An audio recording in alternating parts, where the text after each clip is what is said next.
guys, welcome to this video. In this video, we're going to be solving this wonderful Quartic right here using Ferrari's method. If any of you want to solve the video, just pause it and try giving it a try. But right now, we're going to dive right into it. Let's start with Ferrari's method, x to the power 4 plus x cubed equals minus x squared minus x minus 1. And now we're going to try completing the square here. So 2ab, we're going to treat this as this, 2ab equals x cubed. So we know this is going to be x squared when we complete the square, so it's going to be x cubed, these two cancel out, b equals x over 2. So now let's add that to both sides. We get x to the power 4 plus x cubed plus x squared over 4 equals x squared over 4 minus x squared minus x minus 1. Wonderful. Now let's write this down factored. X squared plus x over 2 squared equals, this is going to become minus 3x over 4 minus x minus 1. So now this is looking cleaner than before. And part of Ferrari's method is adding a new variable or new term which represents a constant. And the reason we do that is to engineer an equation which can become a perfect square. So if any of you don't understand right now, you will in a couple seconds. But essentially, we engineer a new equation which is a perfect square, and we do that by making this side into a quadratic. That's why Ferrari's method only works with Quartic. If you don't understand, you'll understand in a couple seconds. And in this video, I'm going to explain all the proofs of Ferrari's method and why each thing works. I'm not just going to show you it, I'm going to explain why it works. If anyone wants to skip past that, feel free to. But just as a reference for people who want to understand, I'm going to explain every proof. So we're going to do x squared plus x over 2 plus lambda. Now this is the constant, the new term I was talking about. And we're going to treat this as a, and we're going to treat this as b. So it's going to be a squared plus 2ab plus b squared. This is going to be a. And recall a squared is equal to this. So a squared is basically this. So minus 3x squared over 4 minus x minus 1. A squared plus 2ab plus b squared. Right? This is looking better now. Now we're going to engineer an equation which is a perfect square. It's like magic. So just continue watching. X squared plus x over 2 plus lambda. Now on the right hand side, we want to make it into a quadratic. And a quadratic is in this form, ax squared plus bx plus c. We want to make this into this. And we're going to do this by factoring out common terms until we can get this. So let me delete this and I'll show you exactly what I mean. So this is going to become 2x squared lambda. So minus 3x squared over 4 minus x minus 1 plus 2. Oh, that is a horrible plus. Plus 2x squared lambda plus x lambda plus lambda squared. Let's go down and factor out the common terms like I was talking about.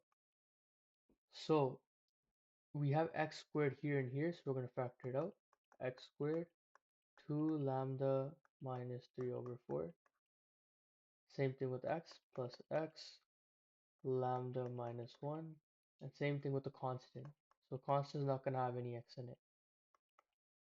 Now we're going to use the discriminant to engineer a perfect square. Now anyone who wants to skip past this, feel free to. I'll add timestamps in the description so you can. But the reason we write the discriminant and set it equal to 0 is because recall from quadratics that when the discriminant is 0, there's one root or one solution, one real solution. And if there's one real solution, there has to be a repeated root. There's still going to be two binomials, they're just going to be repeated. So since there is a repeated root, it's going to be a perfect square. And since it's a perfect square, we can use difference of squares to factor it. But for now, just know that we set this equal to 0, the discriminant equal to 0, so we get a perfect square. And if we don't get a perfect square, we'll get just an a value, like x squared, or a c value, or a constant, which both can be easily made into perfect squares. I don't understand what I'm saying in a couple minutes. So first, to solve this is called the resolvent cubic, for anyone who's wondering. So solve this, we get lambda minus 1 squared minus 4ac.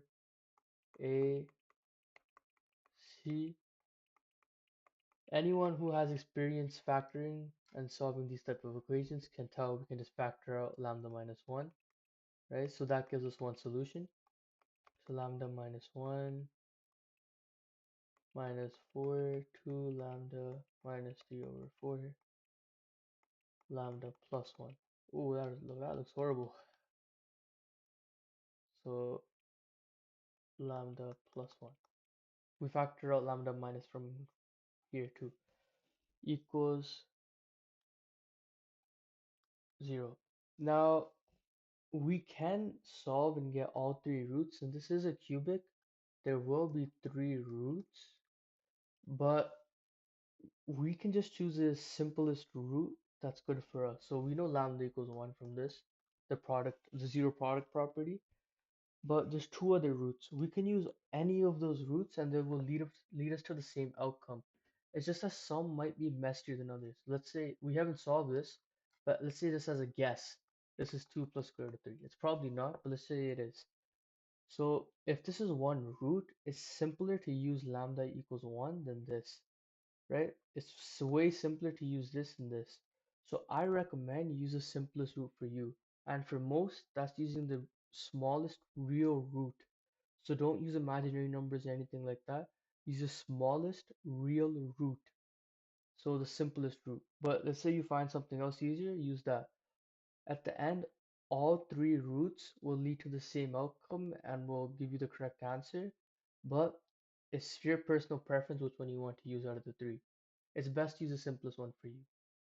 So now that we got that out of the way, let's factor our simplest root, or the one we want to use out of the three, into here, our simplest root. And this just happens to be the smallest real root, which fits Ferrari's method of using it. So let's sub that in. We get x squared plus x over 2 plus 1 squared equals, so 2 times 1 is 2. And if we make that into a fraction, we'll do that after this actually, so you can easily understand. 2 minus 3 over 4, and 1 minus 1 is 0, 1 squared minus 1 is also 0. So we just have this. Let's zoom in, make it a bit cleaner, and we get x squared plus x over 2 plus 1. We don't change anything here. And on this side, we get 8 over 4 minus 3 over 4. And for anyone that thinks that's a 5, that is a 3. If you go up here, that's a 3. My bad. Let me make that nicer. So 8 over 4 minus 3 over 4 is 5 over 4. And this is x squared. So let's write that down. We get x squared plus x over 2 plus 1 equals 3, equals 5x squared over 4. Now we have a value, just as I was speaking. So anyone who wants to skip past this, feel free to. This is just for the people who want to understand why it ended like this and why this was made. Anyone who wants to give a solid foundation and understanding of Ferrari's method. So we have b squared minus 4ac equals 0. Knowing this, we cannot have b alone because then this would not satisfy this equation. Because if this was 0, this would not, b squared alone would not equal 0. Let's say it was 5 and this would end up being 0, right? 5 squared is 25, 25 minus 0 is not 0. So we can't have b alone, and with this logic, we can't have b and a alone. We can't have b and c together, because this c times, let's say a is 0, c times 0 is going to end up 0, so this is going to be b squared alone again. And we can't have a and c together, because if b squared is not there, it's 0. So it's 0 squared. But if a and c happen to be together, this is no longer going to equal 0. This is going to equal a whole number, some type of number. And that's going to give us a negative root. So we can't have these. We cannot have these. But we can have a, b, and c together. So there could be an a value and a b value and a c value. Or there can be a alone or c alone. And if you don't understand what I mean by a, c, and like b, what I'm saying, it's basically, let's say 6x squared plus 9x plus 1. 6 is a, this is b, this is c. And this is what this essentially means. We can't have this alone. We can have this together. If these are there, it satisfies the equation. And our solution, or in our case, we have a alone. The a value is alone, the x squared value. So a is alone, which is made into a perfect square. So it fits our description of using the discriminant. We want to make it into perfect square. This can be made into perfect square very, very easily. And I'll show you that right now. So first is subtract everything and bring it to one side. Oh, it's supposed to be square here. So x squared plus x over 2 plus 1 squared minus 5x squared over 4 equals 0. Now let's make this into a square like I was saying. So now x squared plus x over 2 plus 1 squared minus square root of 5x over 2 squared. So now this is going to be x squared times 5 over 4. So this is equal to this. It's just that we made it into a squared. So we can use difference of squares. And this is supposed to be 0, not x. So now we just use difference of squares. X squared plus x over 2 plus 1 plus x squared of 5 over 2. Simple. And the next one's even simpler. X squared plus x over 2 plus 1 minus x squared of 5 over 2. And that's our solution. That's all we have to do. Now let's make this a bit cleaner. And we factorized it. All we have to do is now is just solve the quadratic equation. But let's make this cleaner. So we get x squared plus same denominator, so we can add this. 1 plus square root of 5 over 2 x plus 1. We we factored out x squared plus 1 minus square root of 5 over 2x, right? That's what this becomes, plus 1 equals 0. If I'm going too fast, feel free to pause the video. This is our solution. This is essentially how we factored it. Now, anyone who desires, you can use a quadratic formula and solve this. I don't want to do that because the video is going to become too long. But anyone who desires to get the full roots, all four roots of this equation, use a quadratic formula and solve these two quadratic equations. But this is essentially how you factor it. And if you want to make this into an equation, you could just use a zero product property and easily solve this using the quadratic formula. So this is Ferrari's method, and this is solving an example with it. If in the future you want new videos using Ferrari's method or anything else, let me know. Alright, I'll make sure to post, I'll make sure to read your comments. Like, subscribe, and share. Please, it helps me out.